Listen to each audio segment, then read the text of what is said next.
Harriet Fenwick did not cry when her stepmother took her mother's blue milk glass jug off the mantel and handed it to the housemaid to fetch water in. She only watched it go. That jug had held buttermilk every morning of my childhood, and now it would hold well water for a woman who had been in our house 11 months. I want you to see the parlour a week after that. 40 mourners taking tea in the next room, black gloves and low voices, and my stepmother Adela kneeling at the grate with a folded paper in her hand. She fed it to the fire while I stood in the doorway. She looked up at me and she said, "A paper is only paper, child. Now the law says what I say it says." What my stepmother never asked was why my mother, 9 years before she died, had made 2 of everything. If you've ever been treated as invisible by your own family, this story is for you. Before I go on, if a story about patience and a quiet reckoning is the kind you like, subscribe and comment the town you're watching from. I want to see how far Harriet's story travels. Now, let me tell it the way it happened, from the beginning, and let me tell it slow, because the slow part is where you understand everything that comes after. Margaret Fenwick built the Alderford dye house with her own father's tools, and it was hers in law, set apart by settlement, never her husband's to sell. You have to understand that first, or none of the rest of it means anything. In our part of the West Riding, in the 1880s, a married woman rarely held a thing in her own name. My mother did. Her father had been a dyer before her, and when he died he left her the works and the copper vats and the deed. And when she married my father, Josiah, a careful lawyer drew a marriage settlement that kept the dye house separate.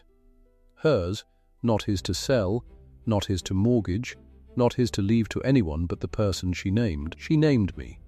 I was Harriet, her only child, and I grew up in the blue and cream house on Cricklegate, a narrow street of stone houses that climbed the hill above the beck. My mother painted the door herself, a soft duck-egg blue, and she kept the milk glass jug on the mantel where the light from the window struck it in the morning.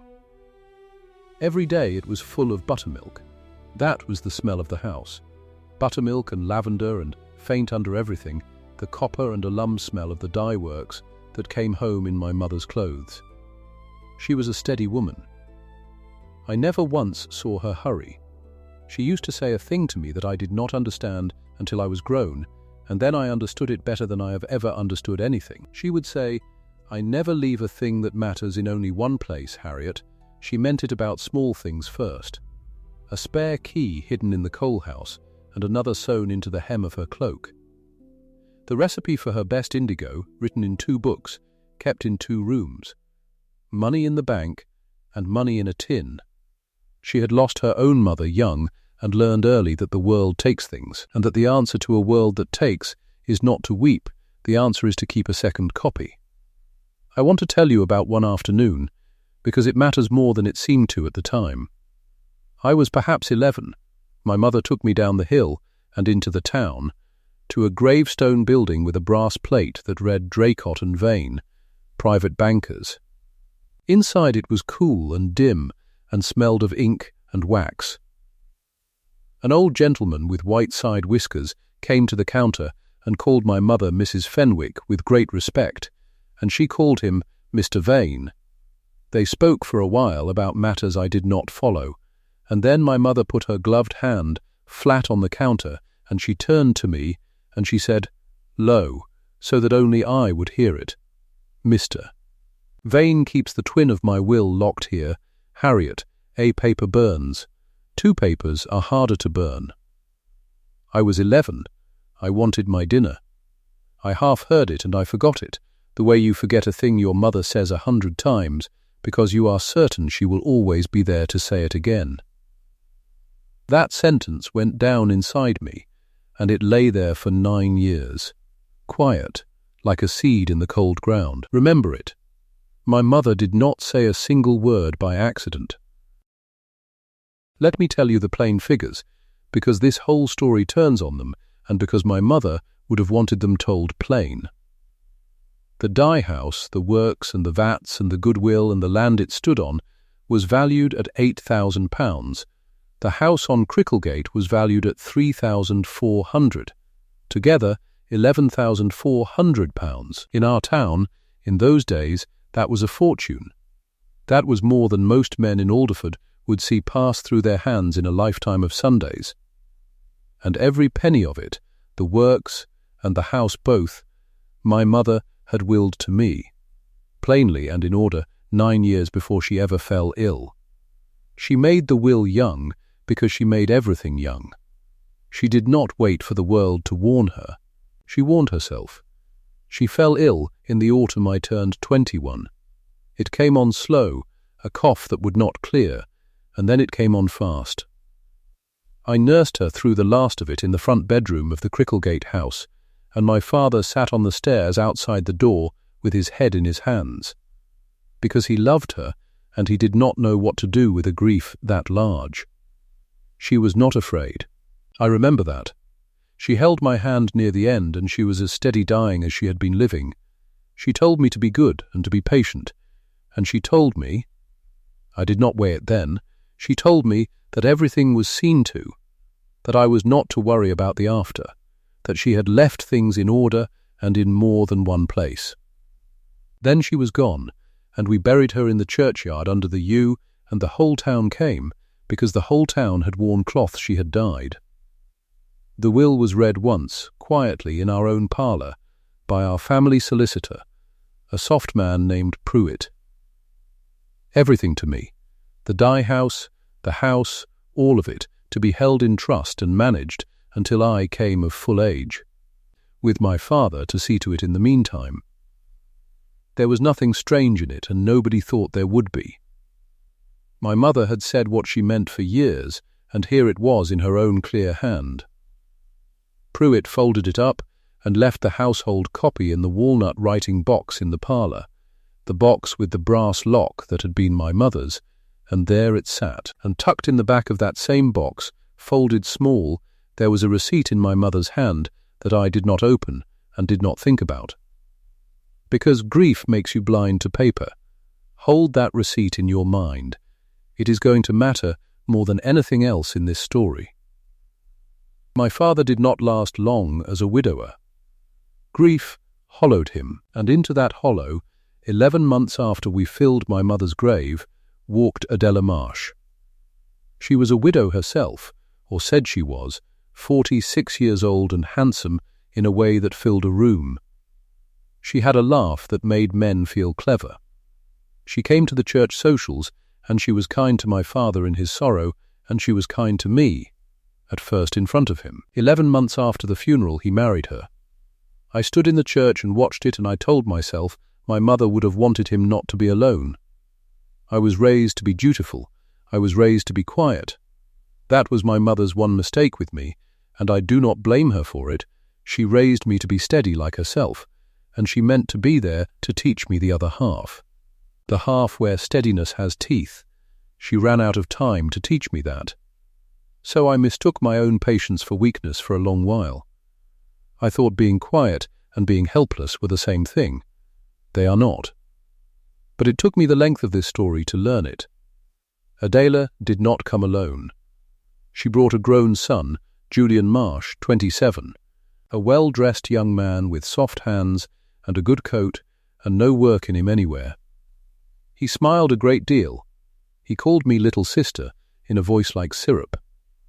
And he brought with him, though I did not see them for a long while, a drawer full of letters from a moneylender in Leeds. Letters that grew more sharply worded month by month. Letters that Adela kept locked away and never spoke of. Julian owed money. A great deal of money. And the two of them, the mother and the son, had looked at my father, a lonely widower sitting on top of an £11,000 estate, and they had seen not a man, but a door. I did not know that then. I know it now. I am telling you this from a long way off, an old woman by a warm fire, at peace, and I can see the whole shape of it laid out flat. But the girl of 22 in that house saw only that the woman was charming and the son was idle, and the buttermilk smell had gone out of the place. The first thing I truly saw, the first crack, I heard through a wall. It was late. I was in bed in my own room, my mother's house quiet around me, and I heard Adela's voice come up through the floor from the parlour, low and busy, and Julian's voice answering. I heard my stepmother say a number. She said 8,000 for the works alone, if it's sold whole, and near 4 for the house. She was pricing my mother's life aloud in the dark to her son. In my mother's own parlour, thinking me asleep. I lay very still. I did not understand all of it. But I understood the number. 8,000. She had learned the value of the dye house down to the pound, and she had learned it fast, and she was saying it to the one person in the world who most wanted it sold. I told no one. Who would I tell? My father was fading. Pruitt was her friend now, not mine. I was a dutiful girl of 22 in a house that had stopped being mine. So I did the thing I had been trained to do. I was quiet, and I watched, and I waited. I did not yet know that waiting could be a weapon. I thought it was only surrender wearing a patient face. The offences began small, the way they always do. A person who means to take everything does not take it all at once. They take a little, and they watch to see if you make a sound, and when you make no sound, they take a little more. The first thing she took was the jug. I came down one morning and the blue milk glass jug was gone from the mantel. I found it in the scullery in the housemaid's hands, full of grey well water, a scrubbing cloth beside it. Adela was in the doorway. "It's a useful shape," she said, "and it was only gathering dust up there." "Sentiment is a kind of untidiness, Harriet. Your mother would have wanted things put to use." The housemaid, a good girl named Sarah, would not meet my eye. She was the only witness, and she knew, and she carried the water in that jug every day after, and every day it was one more small cut. That same week Adela took my mother's portrait down off the parlour wall, a good likeness in oils, my mother in her Sunday dress with her hands folded, and had it carried up to the box room and set with its face to the wall among the broken chairs. In its place she hung a mirror. And she moved me. She gave my room, my mother's chosen room for me, to Julian as the elder, and a gentleman needs his comfort, and she put me up in the cold attic under the slates, where the rain came in at the north corner and the one small window looked out on the roofs. I carried my own things up those stairs. Nobody helped me. Sarah watched from the landing with her hand over her mouth. I want you to notice what these things were. Not money, not the deed, a jug, a portrait, a room. Petty things, small enough that if I had complained I would have looked mad, complaining about a jug while my father lay grieving. That is the cunning of it. The petty theft is designed to be too small to fight, so that fighting it makes you the difficult one. I understand it now. Then I only carried my box up the attic stairs, and I was quiet, and I hated my own quiet, and I did not yet know it was the quiet that would win. Then my father died. It was sudden, and I have never let myself think too hard about how sudden. A chill, they said, that turned to a fever in 3 days. One week he was walking, faded but walking, and the next he was in the churchyard beside my mother under the yew. I will only say this. He had been failing since he lost her, and grief is a true illness, and I do not accuse anyone of a thing the law never proved. But he died at exactly the hour that suited them, before he had settled anything, before he had made any provision, leaving no separate estate of any worth of his own. Because his worth had always been my mother's worth, held in her name. And with him gone, everything hung on my mother's will, on that one document folded in the walnut box. Because if my mother's will stood, the dye house and the house were mine, plainly held in trust till I came of age. And if my mother's will did not stand, if it could be made to vanish, then the law would treat the property as though she had left no instructions at all, and it would fall into my father's estate, and from my father's estate it would pass to his widow, to Adela. Do you see it now? Do you see the whole cold machine of it? They had married my father to reach the estate, and my father was dead, and the only thing standing between Adela Marsh and £11,400 was a single sheet of paper in a brass-locked box. And Adela had already learned that when she took my things, I made no sound. The will was read a second time after my father's funeral, in the parlour again, with Pruitt reading and Adela sitting where my mother used to sit. And here came the second offence, larger than the jug, and this time with a witness who mattered. Adela seated me below the salt, as the saying goes, down the table, apart, as though I were a guest of no importance in my own mother's house. When I asked, quietly, for the money to have a black mourning dress made, as was only decent for a girl burying her father, she refused me. "There's no call for extravagance," she said, "in a household with its future uncertain." A mourning dress. She refused a grieving girl a mourning dress to save 4 shillings in front of the solicitor. And then, as if to put a signature on it, she reached up and pinned to her own collar my mother's garnet brooch, the deep red brooch my mother wore to church every Sunday of my life, and she wore it through the whole reading. Pruitt saw it. Pruitt saw all of it, and Pruitt, who took her fees and wanted her trouble to stay far from his door, said nothing. He looked at his papers. That silence of his, I marked it. A man who says nothing while a wrong is done in front of him has chosen a side, whatever he tells himself. The third offence was public, and it was counted, and it is the one the whole town remembers. It was the funeral tea for my father, and the parlour and the front room were full. I have said 40, and I mean 40. I could name half of them still. The minister and his wife, the men from the dye house in their Sunday black, Amos Reed, the foreman among them, with his cap in his 2 hands. Neighbours from all up and down Cricklegate. The town had come to bury Josiah Fenwick, and to stand, really, for my mother, whom they had loved. And in the middle of that room, with the tea going round, Adela stood up, and she smoothed her skirt, and she said, in a clear voice pitched to carry, that she had been thinking of my future, that a young woman could not be left idle, that she would see me found a respectable place in service, and that this was only kindness, for there is nothing here for the girl. Nothing here for the girl. In my mother's house. Bought with my mother's money. Standing there with my mother's garnet brooch red on her throat. 40 people heard it. I felt them hear it. I felt the room go still and then go careful, the way a room does when something shameful has been said and nobody knows where to look. And I stood up. I did not shout. I have never in my life shouted. I stood up dry-eyed in that crowded parlour, and I let them all see me stand, and I said nothing at all, and then I walked out and up the attic stairs. Let them remember me standing. That was the whole of my rebellion that day, and it felt like nothing, and it was not nothing. Every one of those 40 faces was going to be in the courtroom in my mind before this was through. Now I come to the thing the title promised you, the thing you have been waiting for. The last straw, and there is only one of it, and I will tell it once and never soften it.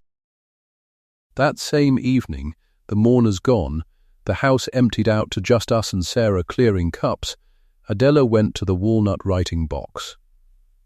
She had the key. She had taken my mother's keys along with everything else. She unlocked it, and she drew out the household copy of my mother's will, the folded sheet in my mother's own clear hand, and she carried it to the parlour grate, where a small fire was burning down. I came to the door because I heard the box open. I stood in the doorway, and I watched my stepmother kneel at the fire and feed my mother's last wishes into the flame. I said, "That is my mother's will." My voice did not carry the way hers did. She did not even turn her head at first. She watched the paper catch, the corner curl and blacken and the flame run up my mother's handwriting, and only when it was well alight did she look round at me. And her face was perfectly calm, almost kind, the way you are kind to a child who does not understand the ways of the world. And she said it. The line I gave you at the start. The line I have carried 40 years. A paper is only paper, child. Now the law says what I say it says. That was her whole plan, laid bare in one sentence, though she thought she was only being cruel. Burn the will. Let there be no will. Let the law call it intestate, no instructions left, and let the property fall to my father's estate, and so to her, the widow. She was certain. That was the thing about Adela, the thing that was going to undo her. She was so certain. She believed that a single burned paper was the whole of the law, and that a dutiful, quiet girl who had swallowed a jug and a portrait and a mourning dress and 40 faces would swallow this too. She raked the black ash flat with the poker so that not a scrap of my mother's hand remained. Sarah, in the passage behind me with a tray of cups gone still in her hands, saw the ash. 2 of us saw it. Mark that as well. 2 witnesses to the burning, and my stepmother thought that made her safe, because in her mind the paper was gone and the paper was everything. I turned and I went up the attic stairs in the dark, and here is where the story turns, and here is where I want you to feel the ground change under your feet, because it changed under mine on those stairs. I was climbing in the dark, my hand on the cold plaster, and grief and rage were so thick in my throat that I could not breathe around them, and out of the middle of that, clear as if she stood on the step above me, I heard my mother's voice. Not a ghost, a memory, but so sharp it stopped me on the stair with my hand flat on the wall. I heard her say it the way she had said it 100 times, the way she had said it to a bored girl of 11 at a bank counter with white-side whiskers and the smell of wax. A paper burns. Harriet, 2 papers are harder to burn. I stood on that dark stair, and I did not breathe, because all at once the seed that had lain 9 years in the cold ground of me put out its first green. My mother never left a thing that mattered in only one place. Never once in her life. A spare key in the coal house and one in her hem. The indigo recipe in 2 books in 2 rooms. And her will, I did not go to the attic. I went back down. I went into the parlour where the ash still lay grey in the grate, and I took a candle, and I unlocked the walnut writing box with the key Adela had left in it in her carelessness, certain there was nothing left in it worth locking.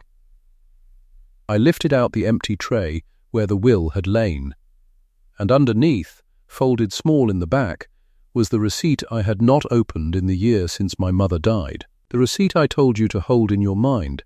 I unfolded it by the candle. It was in my mother's hand. It was a deposit note, stamped and dated 9 years before, from Draycott and Vane, private bankers, acknowledging that they held in their keeping, sealed and certified, 1 duplicate of the last will and testament of Margaret Fenwick. A certified duplicate. Lodged 9 years ago, the twin of the very paper that was, at that moment, a handful of cold ash under my stepmother's poker. 2 papers are harder to burn. I stood there a long time with the candle and the receipt, and something in me that had been quiet for 22 years, quiet through the jug and the portrait and the attic and the mourning dress and the 40 faces and the fire, something in me went still and hard and level, like water when it turns to ice. I did not cry.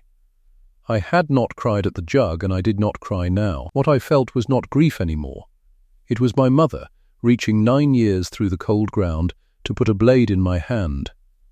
And I folded the receipt small again, and I put it inside my dress, against my heart, and I went up to the cold attic, and for the first time since my father died, I slept. In the morning I did a thing that does not sound like much, and it was the beginning of everything. I said nothing. Adela came down triumphant and easy, mistress of a house she believed was hers, and she spoke to me the way you speak to a servant you have decided to keep out of charity, and I answered her low and dutiful and downcast, exactly the beaten girl she needed me to be. I let her believe it. because I understood now, at last, the difference my mother had run out of time to teach me. Patience is not the same as surrender. I had thought they were the same thing my whole life. They are opposites. Surrender is when you stop. Patience is when you wait with a purpose, holding the blade out of sight, letting your enemy grow certain, because certain is careless. She had a receipt of ash in her mind, and she thought it was the whole law, and I had the twin, warm against my heart, and I was going to let her walk all the way to the edge of the cliff, still certain the ground was solid. I gave myself the day. I did my small tasks, and when the afternoon came and the house did not need me, I put on my shawl, and I told Sarah I was going to walk, and I went out of the blue door and down Cricklegate, down the hill into the town. Past the church where they both lay under the yew, my mother and my father, and I walked to the gravestone building with the brass plate that I had not stood in front of since I was 11 years old. Draycott and Vane, private bankers. The letters were a little worn now. I stood in front of them with my mother's receipt against my heart and my mother's steadiness, at last, in my own 2 hands. And I put my hand on the cold brass of the door, and I went in to ask an old man with white-side whiskers what my mother had left in his keeping. The room inside was cool and quiet, and it smelled of ink and old paper and the particular hush that money keeps. There was a counter of dark polished wood, worn pale, where 1,000 hands had rested. Behind it sat a man so old he seemed carved of the same wood. White-side whiskers, a green shade over his eyes. He looked up when the door closed, and he looked at me a long moment, and something moved in his face that I did not understand until later. "You have your mother's mouth," he said. I had not spoken a word. I had only stood there with my hand still cold from the brass. "You are Margaret Fenwick's girl," he said. I would know it in the dark. I took the receipt from inside my dress. It had been warm against me for a day and a night.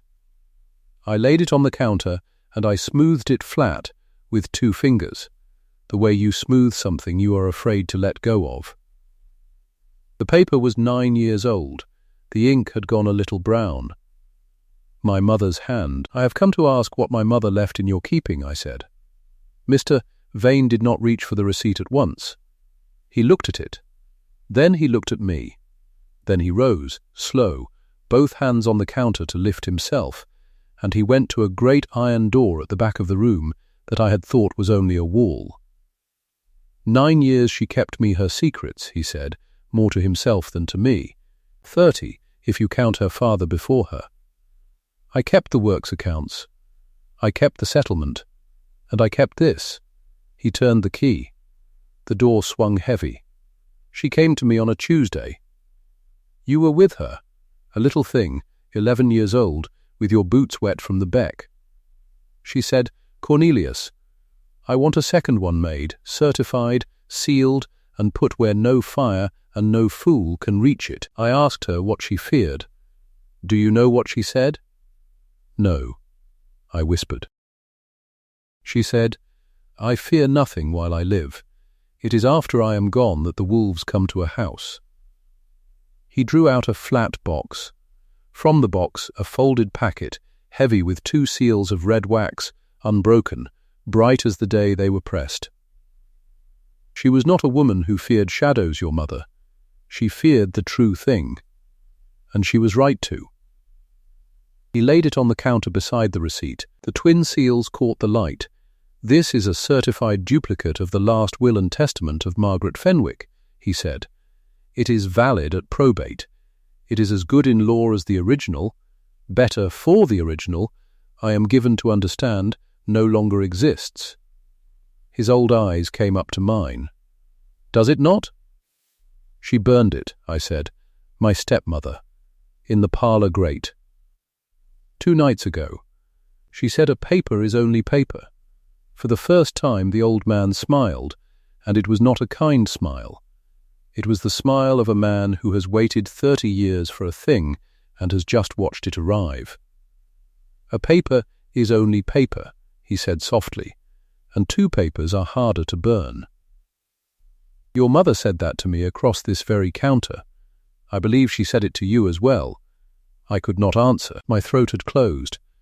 It stays here, Mr. Vane said, and he folded the packet back into its box, sealed, in my hand, until the day of the hearing. A thing produced too soon is a thing the other side can prepare against. A thing produced at the right moment cannot be answered at all. Do you understand me, child? I understood him. I understood him better than he knew. I had spent one night learning the difference between surrender and patience, and here was an old man who had known it for 30 years. When is the probate set? He asked. 40 days after my father's burial. Mr. Pruitt is drafting the claim. Pruitt, he said the name the way you say the name of a dog that bites. Then Pruitt will stand up in that courtroom and swear before the magistrate that no will survives. And I will let him finish. I will let him finish every word. He locked the iron door. Go home, Harriet Fenwick. Be small, be quiet, be exactly what she wants you to be. Say nothing to no one, not the foreman, not the maid, not your own pillow. Can you do that? I have done it my whole life, I said. Only now I know why. And I went home. That was the hardest part, and no one will ever count it a deed, because a deed is a thing done, and this was a thing not done. For 40 days I did nothing. I want you to understand what that cost. Every morning Adela came down and spoke to me as you speak to a servant kept on out of charity, and I answered her low and dutiful and downcast, the beaten girl she needed. Every evening she went to Pruitt with her plans, and I heard the door, and I said nothing. She was building a house of straw and calling it stone, and I stood by and passed her the straw. She thought I was broken. That was the whole of her mistake, and it was the same mistake she made about my mother, and about every quiet woman she had ever known. She could not tell the difference between a woman who is beaten and a woman who is waiting. To Adela they wore the same face. She had never in her life held her tongue for a purpose, so she could not imagine that anyone else could. She grew careless. Careless is what certain makes you. She would price the dye house aloud at the supper table now, not caring who heard. 8,000 for the works alone. If it is sold whole, she would say to Julian over the mutton. Near 4 for the house. Julian would nod and cut his meat and say the man from Bradford would take the works entire, machinery and vats, and the goodwill of the name, if the thing could be got clear of encumbrance by Michaelmas. Encumbrance, that was the word he used for me. I passed the potatoes. Once she came near it. Only once. I had asked Amos Reed, the foreman, quiet in the yard, to keep the works books safe and let no one take a ledger out of the counting house. Amos was 55 and had worked under my mother 20 years, and he did not ask me why. He only looked at me a moment and said, "Aye, Miss Harriet. They're safe as they were in your mother's day." And Adela found me in the counting house not an hour after, in among the great ledgers with their marbled covers, and she stood in the doorway with her key basket on her arm, and her voice went sharp. "And what are you doing in here?" My heart went hard against my ribs. The receipt was already gone, lodged with Vane, safe, but she did not know that, and a wrong word now would tell her there was anything to find. So I did the thing my mother would have done. I did not lie. I told her a truth so plain she could not use it. "I like to know what my mother built," I said, and I ran my hand down the spine of the daybook. Gentle, like touching a grave. "That is all. It is the only thing of hers I am let to keep, the looking at it." And Adela laughed. She actually laughed, low and pleased, because a girl mooning over ledgers she was about to lose was exactly the picture of defeat she had painted for herself, and it flattered her to see it hung on the wall. "Look all you like," she said. "It will be a stranger's by Michaelmas, and you a stranger's servant." And she went out, key basket swinging, satisfied. I stood there with my hand on the book until my heart came down. Relief is a strange, sick, sweet thing when it comes right on the heel of terror. I have never forgotten the taste of it. Julian came nearer still, and never knew it. He had run to the end of his money, and the money-lender's letters were coming thick from Leeds. I saw the Leeds postmark on the hall table more than once, and he had taken to prowling the house at night for anything small and gold that might be pawned without his mother's knowing. I heard him one evening in the parlour.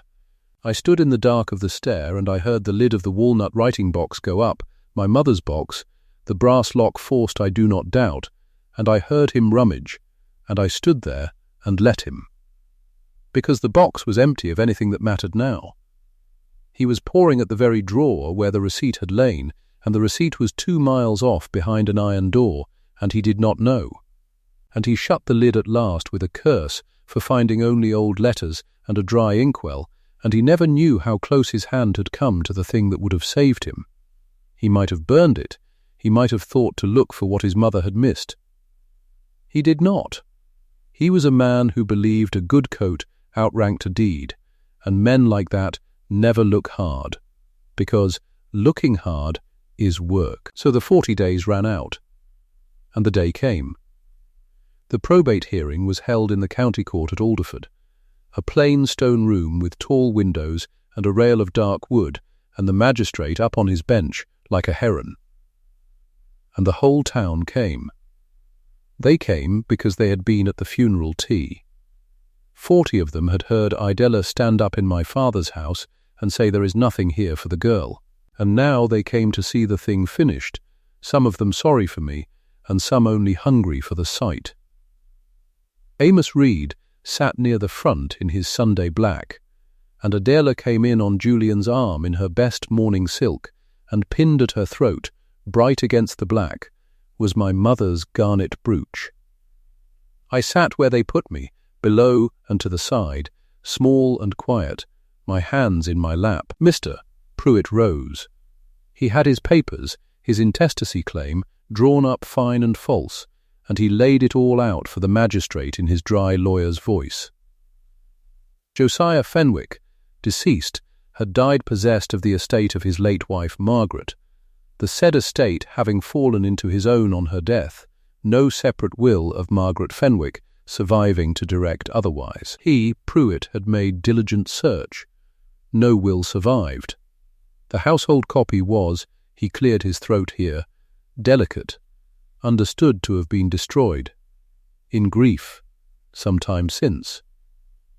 A neat phrase, in grief, as if the fire had been an accident of mourning and not a woman on her knees at the grate, feeding the flame with both hands. And so, said Pruitt, the estate must pass by the law of intestacy, and the widow, Mrs. Adela Fenwick, was the rightful and principal heir. The magistrate turned to his clerk. Is there any will of Margaret Fenwick registered or deposited in this jurisdiction? The clerk went through his book. A long silence. The room leaned. I saw Adela's chin lift. I saw the garnet catch the light as she breathed. None registered here, my lord, the clerk said. And Pruitt allowed himself the smallest smile, and Adela's gloved hand settled easy over Julian's on the rail, and for the length of one breath even I felt the old, cold hand of doubt at my neck. What if the old man had died? What if the box was lost? What if? What if? For that is the last cruelty of a long patience, that it makes you doubt the very ground the moment before it holds. And then, from the back of the room, a chair scraped. There is a will, my lord. Every head in that courtroom turned. Mr. Cornelius Vane came up the aisle slow, both hands on his stick, white side whiskers, green shade gone, his old eyes clear and terrible. In his hands he carried a flat box, and out of the box he drew a folded packet heavy with 2 seals of red wax, unbroken, bright. Cornelius Vane, my lord, of Draycott and Vane, private bankers, in this town these 30 years. I hold here a certified duplicate of the last will and testament of Margaret Fenwick, executed and sealed in my presence 9 years since, and lodged in my vault at her express instruction that it might survive exactly such a day as this. He laid it on the clerk's table. The 2 red seals lay up, whole, staring at the room. "The seals are unbroken, my lord. You may satisfy yourself." Margaret Fenwick did not trust her last wishes to a single sheet of paper. She was a wiser woman than her enemies, and it seemed she knew them by name. I have never heard a room so quiet. It was the quiet of 40 people all realizing, in the same half-second, that the story they had come to watch was not the story that was about to happen. Pruitt was on his feet. "My lord, this cannot—" "I had no notice, you had no notice," said Vane, and he did not raise his voice at all, "because notice was not yours to have. The will was not lost, it was kept. There is a difference, sir, that an honest solicitor would know." The magistrate took the packet. He examined the seals. He asked Vane to swear to its lodging and its certification, and Vane swore, plain and slow. And then, in that stone room, before the whole town, the magistrate broke the twin red seals with his own thumb, and unfolded my mother's will, and read it aloud. The dye house at Alderford, valued at £8,000, together with the goodwill and the name and all its machinery, to my daughter Harriet Fenwick, absolutely, the house on Cricklegate, valued at £3,400, to my daughter Harriet Fenwick, absolutely, the whole of the residue, being an estate of £11,400, to my daughter Harriet Fenwick, absolutely, to be held in trust only until she come of age. And then hers, and no others, world without end. Not one line for a husband. Not one line for a widow he had not yet met. My mother had set it in stone 9 years before Adela Marsh ever walked up Cricklegate, and stone does not care who comes to the door after. The room let out its breath all at once, a sound like wind through the yew, and then the ground shifted the second time, and this was the one Adela had never once thought of. Because if the will survived, if it was here, whole, in the magistrate's hand, then the household copy that had burned in the parlour grate was no longer evidence of grief. It was evidence of a will willfully and knowingly destroyed, not intestacy. Destruction, and that is not a sorrow. That is a matter for the magistrate. He set the will down. He looked over his spectacles, and his voice had changed. "Mrs. Fenwick," he said, "it is represented to this court that a copy of this will was burned in your presence, in the grate of the house on Cricklegate, some days after your husband's death. Is that so?" I watched her then. I want to tell you exactly what I saw, because I had waited a lifetime to see it, and I will not cheat you of it. Adela did not speak. Her mouth opened, and no sound came. Her hand went out, not to the magistrate, not to me, to Pruitt. She reached for the solicitor's sleeve the way a person reaches for a rail on a stair that is not there. Her fingers closed on his black coat, and Pruitt drew his arm away, drew it clean away, because a drowning woman is not a thing a man like Pruitt will let pull him under, and she was left with her hand in the air and nothing in it. Her face, I had seen that face gracious, and cold and triumphant, and I had never once seen it break, and it broke now. Not with tears.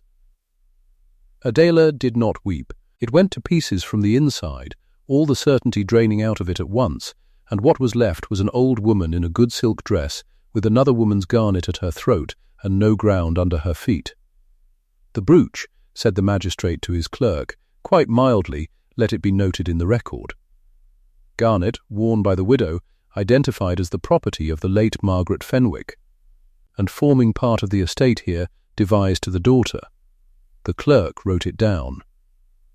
And I saw Adela's hand go up to the brooch at her throat, slow, as if it had grown hot. That was Adela. That was her whole reckoning, and it came without my raising my voice once. Julian's came next, and his came from a quarter he had forgotten. For among the estate papers the court had called in, the deeds, the settlement, the accounts, there had come also, subpoenaed with the rest, the drawer of letters Julian kept from his moneylender in Leeds, for they touched on a proposed sale of the dye house he had no right to sell. They were read into the account of his interest, and the man from Bradford, the buyer, sitting at the back in a checked coat to see his bargain confirmed, heard the will read and heard whose the dye house truly was, and he took up his hat and left the room before the magistrate had finished, because a man does not buy a mill from someone who does not own it. Julian watched his buyer go, and his debt, which had had a dye house standing behind it an hour before, now had nothing behind it at all but a young man in a good coat, and the good coat does not pay a moneylender in Leeds. He had believed charm outranked a deed. He learned, in the space of one reading, exactly what a deed outranks. And Pruitt was the third. The magistrate turned to him last, and there was no mildness left. "Mr. Pruitt, you drafted a claim of intestacy on the estate of a woman whose will you had, by your own client's account, reason to know had once existed in written form. You made, you tell this court, diligent search, yet you did not think to inquire of her bankers of 30 years, not 2 streets from your own office." The magistrate set down his pen. "You are struck from this estate. Your fees upon it are stopped from this day, and I shall be writing to the Law Society besides. You may sit down, sir. You will not be needed again." Pruitt sat down. He did not gather his false papers. He left them where they lay on the table, and I think he knew he would not want them. And then, in all that ruin, the magistrate looked to me and asked if the heir was in the court, and I stood up. I had thought, on all those 40 silent days, of what I might say when this moment came. I had 100 speeches. I had every bitter word Adela had ever spoken to me, sharpened and turned round to hand back. And when I stood there at last, with the whole town looking, I found I wanted none of them. My mother had never once raised her voice to win a thing. She had simply been right, and let the rightness stand, and made sure it was written down in 2 places.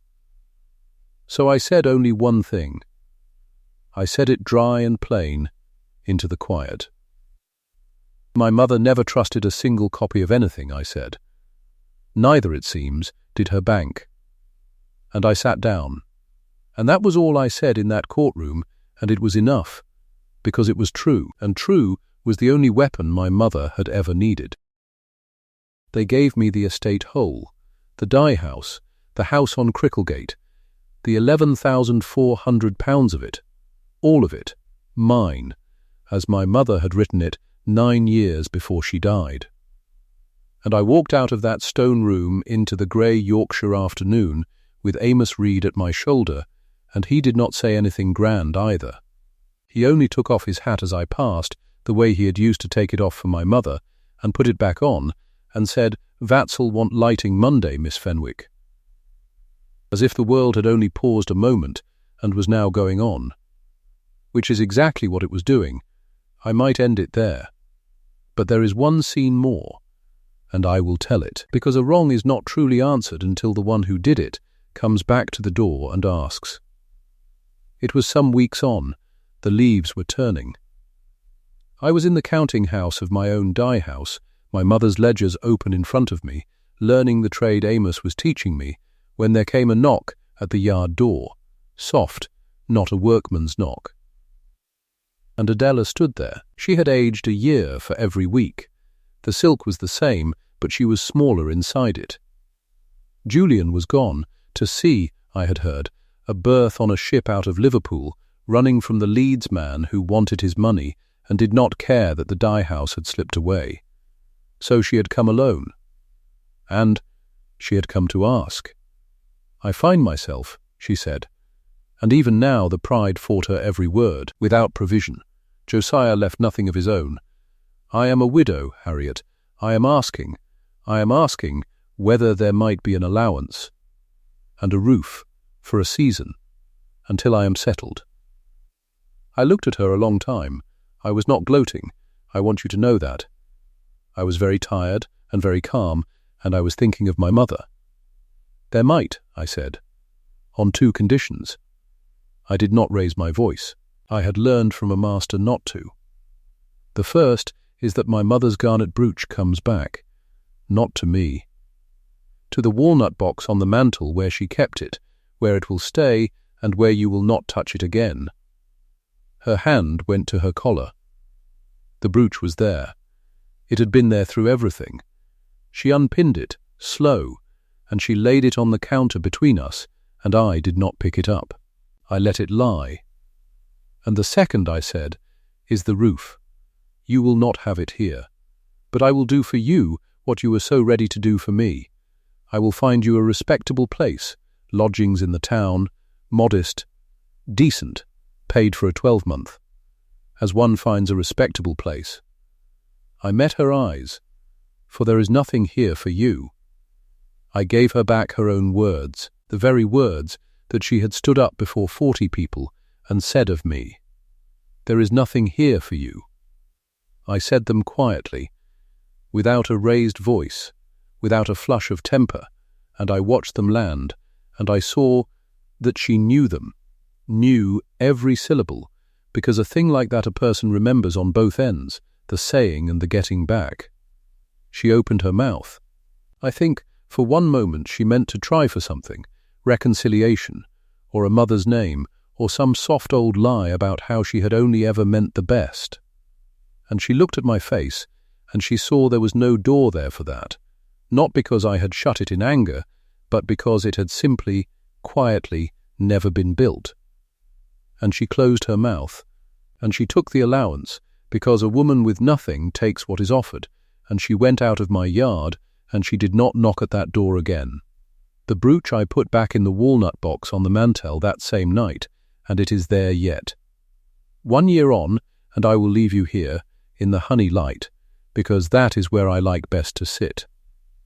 The house on Cricklegate is blue and cream again. I had it painted the summer colours my mother chose.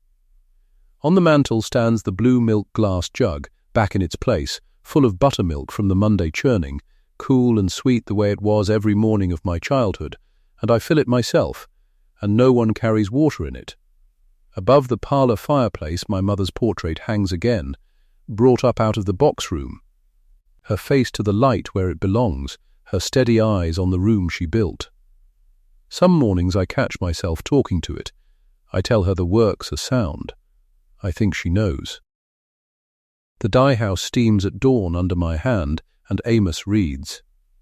We light the vats on Monday, and the good blue smoke goes up over Alderford, and the name over the door is Fenwick, and it will stay Fenwick.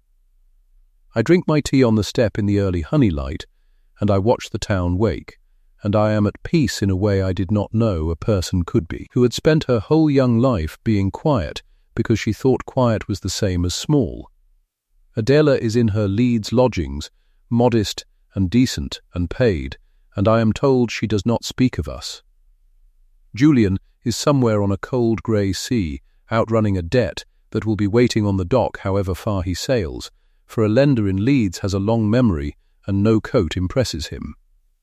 And Mr. Pruitt's brass plate came down off his office wall in the spring.